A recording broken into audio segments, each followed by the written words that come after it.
उठो चलो चल के देखे, हरे भरे हैं खेत यहाँ, मेहनत से खिलते हैं धान फल फूल यहाँ। मेहनत से खिलते हैं धान फल फूल यहाँ। मिट्टी सोने की यहाँ की मिट्टी सोने की, मिट्टी सोने की यहाँ की मिट्टी सोने की सोनी है।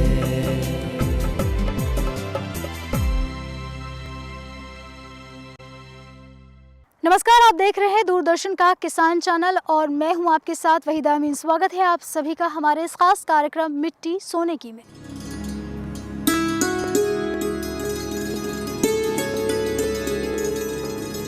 दिल्ली दुनिया की सबसे पुरानी राजधानियों में से एक है।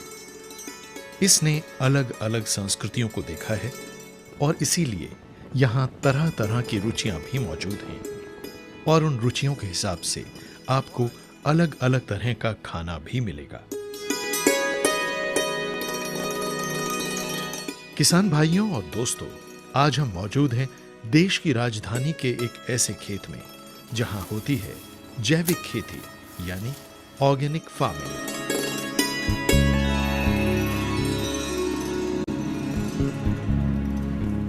कहते हैं दाने दाने पर लिखा होता है खाने वाले का नाम। पर क्या आपको पता है कि हर उस दाने के पीछे किसान का कितना खून और पसीना बहता है और कैसे आपके खाने की प्लेट तक ये पौष्टिक आहार पहुंचता है।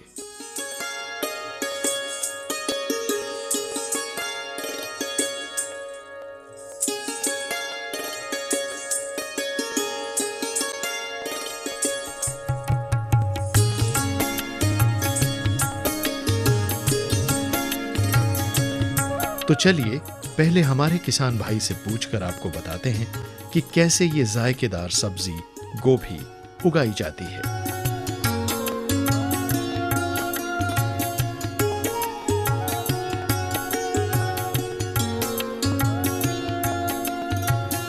हरिश्चंद्र जी, ये बताइए, जैविक खेती करते हैं आप, खासतौर से ये जगह इसलिए मशहूर है, ये खेत मशहूर है कि यहाँ पर जैविक खेती की जाती है। किस तरह से आप खेतों में खाद फर्टिलाइजर इस्तेमाल करते हैं?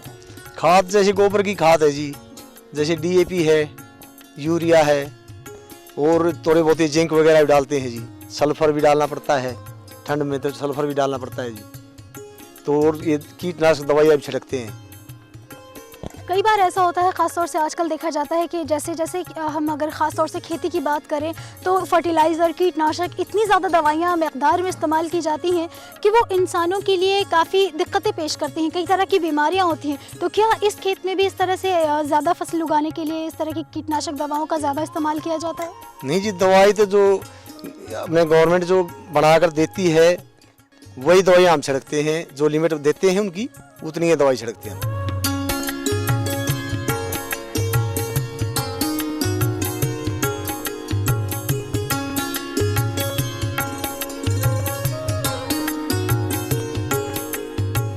गोभी की बात करेंगे, गोभी कैसे उगाते हैं? गोभी जी पहले तो बीज खरीदते हैं, फिर उसकी नर्सरी डालते हैं हम। 1 महीने में उसकी नर्सरी तैयार करते हैं, फिर उसको लगाते हैं खेत के अंदर तैयार करके, जैसे ही भी ये तैयार खेत है उधर। फिर इसमें 90 दिन में इसके अंदर फूल आना शुरू होता है। 90 दिन लगते हैं, 85 और 90 दिन के बीच में। ये हाईब्रिड की वैरायटियाँ हैं। ये जो है जो अपनी देसी वैरायटियाँ होती थी वो तो खत्म हो गई अब। ये सारी हाईब्रिड की बाहर की वैरायटियाँ हैं जी।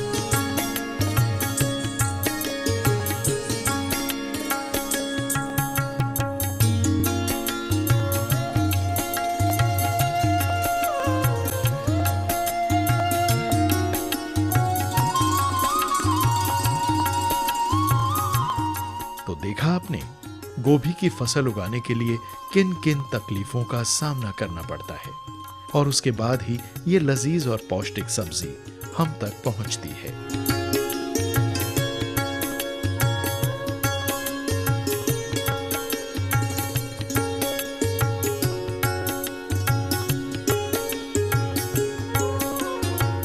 दोस्तों, क्या आपको पता है कि हमारी पारंपरिक खेती की सबसे बड़ी खासियत क्या है? चलिए हम आपको बता देते हैं।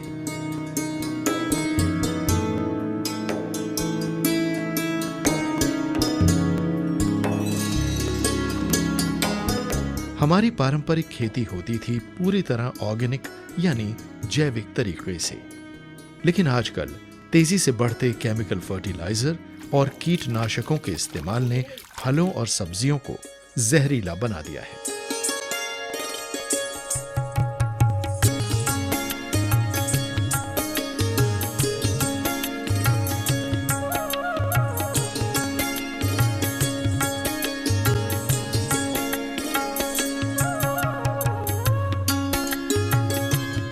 यहां तक कि देश के कई किसान अपने लिए फल और सब्जियां अलग से उगा रहे हैं और उसमें कीटनाशकों और फर्टिलाइजर का इस्तेमाल नहीं करते।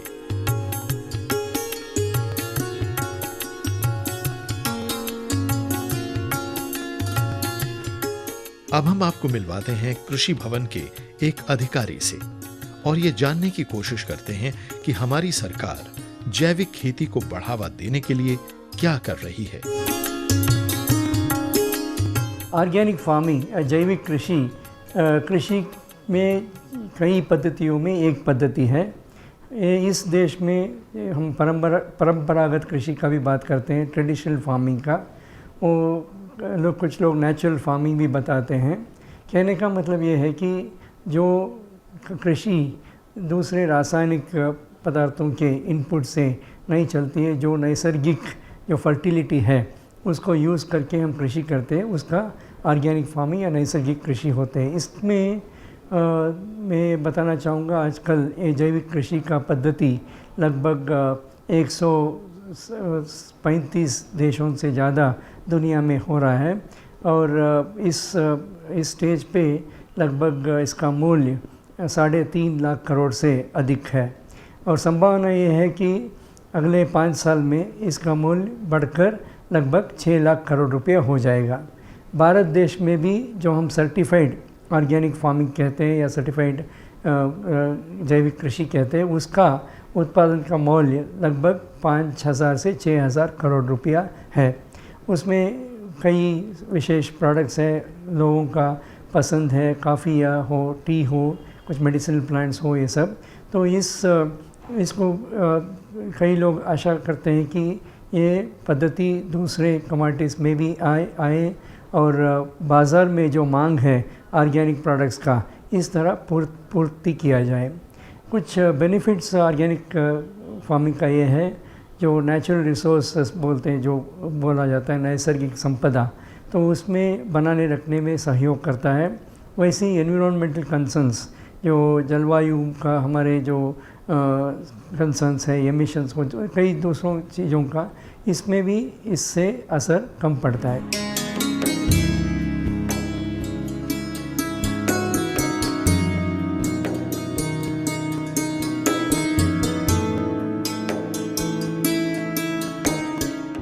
ये कुछ बेनिफिट्स दिखाया गया है।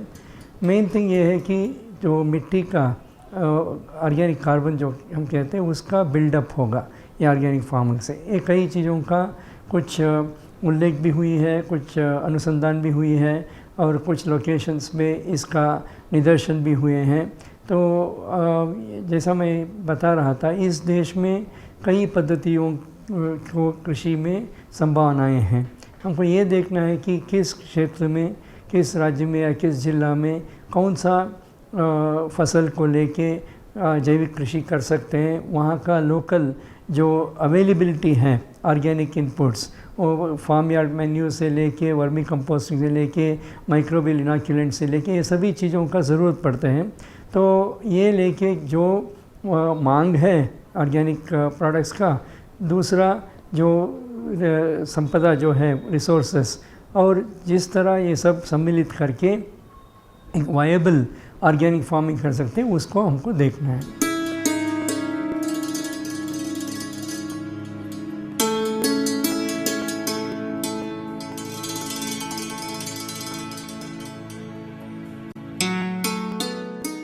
और ये भी मैं बताना चाहूँगा, ये सब देखते हुए भारत सरकार ने 2004 में एक राष्ट्रीय कार्यक्रम ऑर्गेनिक प्रोडक्ट्स में शुरू किए थे। और भारतीय कृषि अनुसंधान परिषद में 10वीं योजना में हमारे एक राष्ट्रीय नेटवर्क शुरू हुई ऑर्गेनिक फार्मिंग में। इसमें अनुसंधान के रूप में ये देखा जा रहा है कि मैं जैसा बताया कहाँ कहाँ क्या रिसोर्सेस अवेलेबल है, किस तरह हम उसको इसमें सम्मिलित किया जा सकता है, इस प्रणाली में ऑर्गेनिक फार्मिंग प्रणाली में कर सकते हैं। और ये भी कहलाता है कि ये ऑर्गेनिक प्रोडक्ट्स होने से, सर्टिफाइड ऑर्गेनिक प्रोडक्ट्स, उसका मूल्य बाज़ार में 17 से 20% ज़्यादा मिल सकता है, किसानों को इसका लाभ हो सकता है। तो ये भी देखने के लिए कहाँ स्पेसिफिक मांग है, ये सब देखते हुए कुछ प्रणालियाँ इसमें हम विकसित किए हैं। और आगे बढ़ते हुए इसका सर्टिफिकेशन का भी ज़रूरत पड़ता है। और आजकल देश में भी और अंतर्राष्ट्रीय स्तर पे भी कई सर्टिफिकेशन एजेंसीज़ ये काम करते हैं। और इसका इनेबलिंग भारत सरकार के कई प्रोग्राम्स के द्वारा प्रोग्राम में ये इसका द्वारा कर रहे हैं। तो आशा ये है कि इसका संभावना जैसा मैं बताया है, और विभिन्न क्षेत्रों में, विभिन्न फसलों में, या आजकल कोई दूसरे प्रोडक्ट्स में भी इसका बात हो रहा है। जैविक खेती का लोग बोलते हैं, दूध भी हो या अंडे हो या मछली हो, वो भी जैविक कृषि प्रणाली में किया जाए। तो इसके सबके लिए स्टैंडर्ड्स भी विकसित हो रहे हैं और प्रणाली भी, प्रोसेस भी डेवलप हो रहा है। तो उसका मैकेनिज़्म जो भी चाहिए, इनेबलिंग एनवायरनमेंट, इस दिशा में हम सब कार्यरत हैं।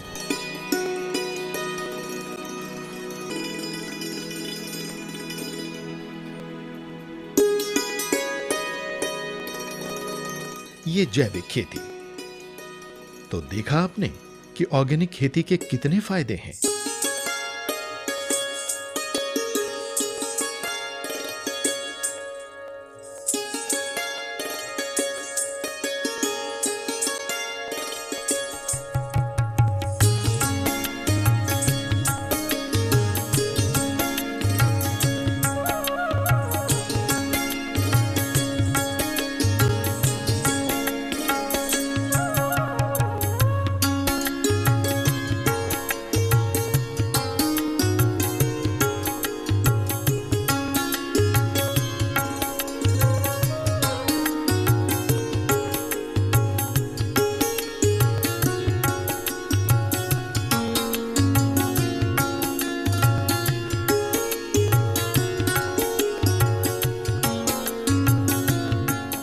और किसान भाई कैसे सरकार से इस फार्मिंग के लिए आर्थिक मदद ले सकते हैं।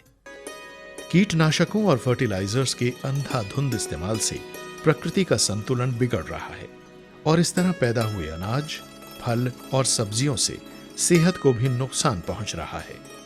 कैंसर जैसी जानलेवा बीमारियां आम हो गई हैं। जिंदगी बहुत खूबसूरत है और जान बेहद प्यारी, इसलिए प्रकृति का संतुलन बिगाड़ने का हक किसी को नहीं है।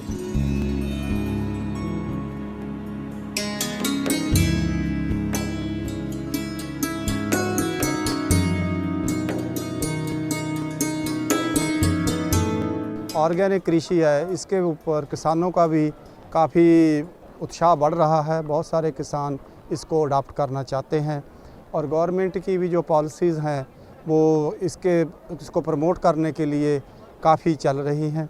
एक दो चीज़ें इसमें बहुत ज़रूरी है, क्योंकि एकता है कि जो ऑर्गेनिक मटेरियल हमें चाहिए वो हमें प्रोड्यूस करना पड़ेगा बहुत। और एक हर किसान अगर वो इंटीग्रेटेड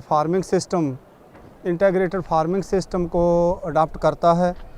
जब मैं निदेशक था CSSRI का, तब हमने एक वहाँ इंटीग्रेटेड फार्मिंग सिस्टम शुरू कराया था, जिसमें सारा चीज़, उसमें मछली भी थी, पौंड भी था, पौंड की डाइट्स के ऊपर हॉर्टिकल्चर था, वेजिटेबल भी था, और वहाँ एनिमल्स भी थे, पशु भी थे, फिशरीज़ भी थी। तो हमने कोशिश ये की थी कि किसान को ऐसा एक मॉडल दिया जाए जिससे उसको 1 लाख की 1 एकड़ से आमदनी हो। दूसरा कि जितनी उसको खाद चाहिए अपने उस मॉडल के लिए वो वहाँ ही जनरेट की जाए। और वो जो जितना था एनिमल्स का, हम जो गोबर होता था और उनका जो यूरन होता था और हमारे जितने रेजिड्यूज़ होते थे वहाँ से फ्रूट का निकलता, 3-4 पिट बनाए हुए थे कंपोस्ट के, और वो पिट में उसके लिए पूरे का पूरा ऑर्गेनिक को 7-8 साल हमारा मॉडल ऑर्गेनिक चला, बाहर से खाद डालने की ज़रूरत नहीं पड़ी।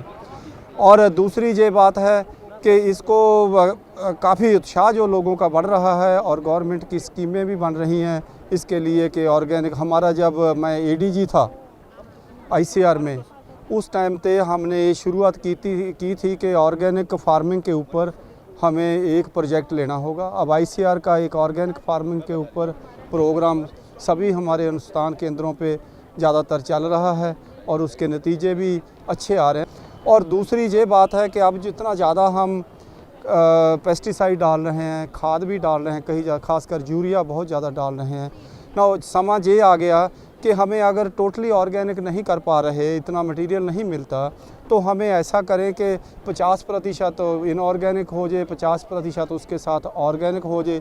जहाँ जहाँ 100% ऑर्गेनिक हो सकता है वहाँ वो हो जाए। दूसरा, कुछ हमारी फसलें जैसे फ्लोरिकल्चर है, वेजिटेबल्स हैं, ये पहले भी हमारे जो किसान थे इसमें वो गोबर की खाद ही डाला करते थे जब मैं गांव का रहने वाला हूं। और ये जो ऐसी फसलें हैं उनको तो मेरा ख्याल है हमें ऑर्गेनिक करना चाहिए, क्योंकि सीधा हमारे फूड चेन में आ रही है।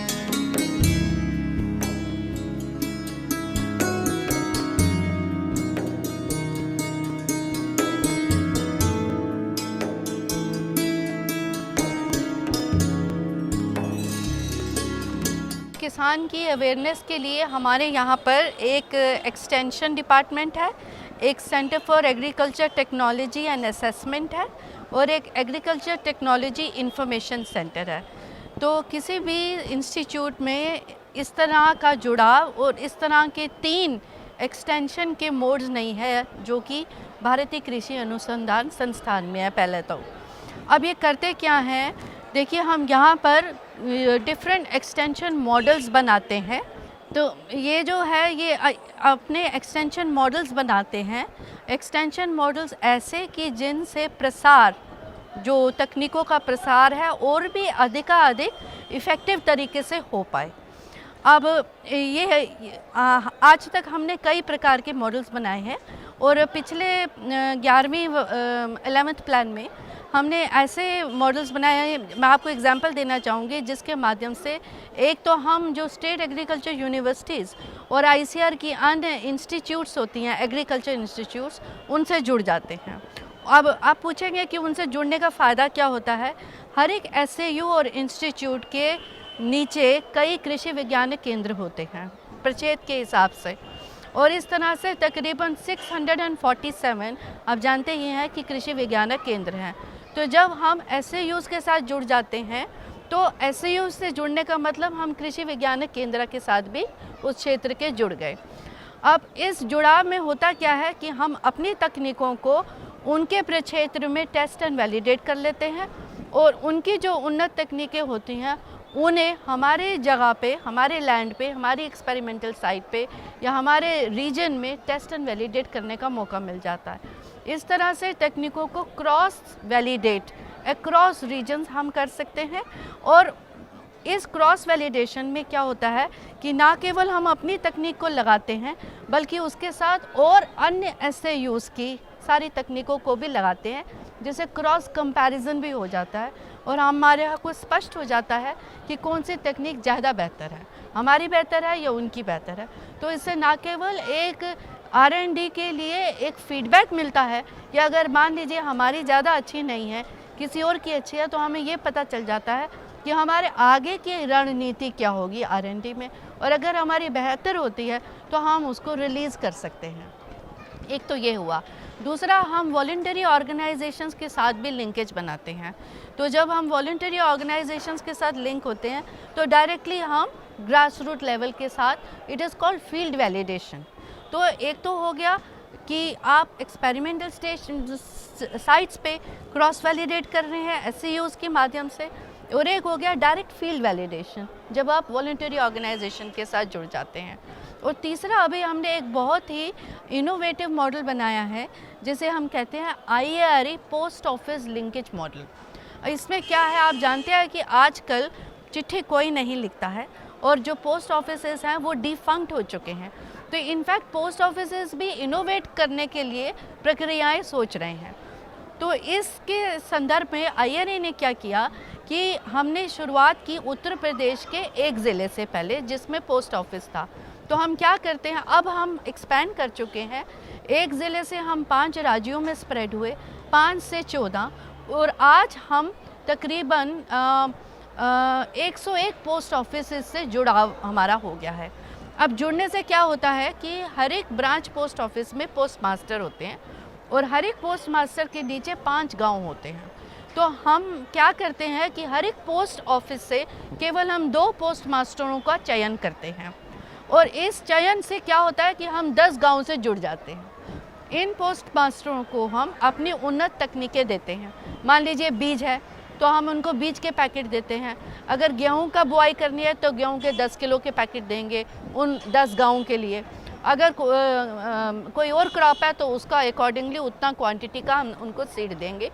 और हर जितने भी हम उनको पैकेट देते हैं उसमें हम एक पैकेट पोस्ट ऑफिस के जो पोस्ट मास्टर है उसको फ्री दे देते हैं। क्या देखा गया है कि डिफरेंट प्रांतों के जो ये पोस्ट मास्टर हैं ये खुद भी किसानी करते हैं, तो इस प्रकार से उनको फ्री का बीज मिल जाता है और हमारी तकनीक को डिसेमिनेट होने के तरीके मिल जाते हैं। अब हमने आगे क्या किया है कि इन पोस्ट मास्टरों को हमने कृषि वैज्ञानिक केंद्रों से भी जोड़ दिया है ताकि वह जो भी हम तकनीक उनको दें उसको देख सकें कि वो कैसे लागू होनी है ग्रास रूट पे, और ट्रेनिंग देने के बाद वे खुद भी एजेंट बन जाए टेक्नोलॉजी डिसेमिनेशन के लिए। सो इस प्रकार से हम अपने बनाई गई तकनीकों को देश के कोने कोने तक पहुंचाते हैं।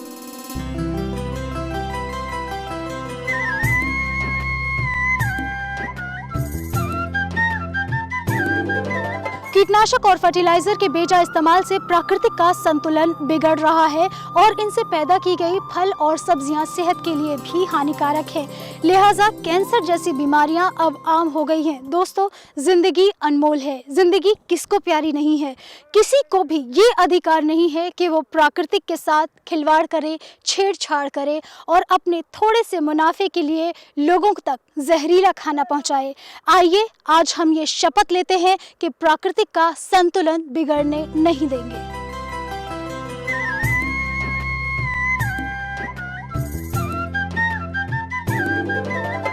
उठो चलो चल के देखे, हरे भरे हैं खेत यहाँ, मेहनत से खिलते हैं धान फल फूल यहाँ। दोस्तों, मिट्टी सोने की के आज के एपिसोड में इतना ही। अगले एपिसोड में फिर मिलेंगे कुछ नई जानकारियों के साथ। तब तक के लिए इजाज़त दीजिए।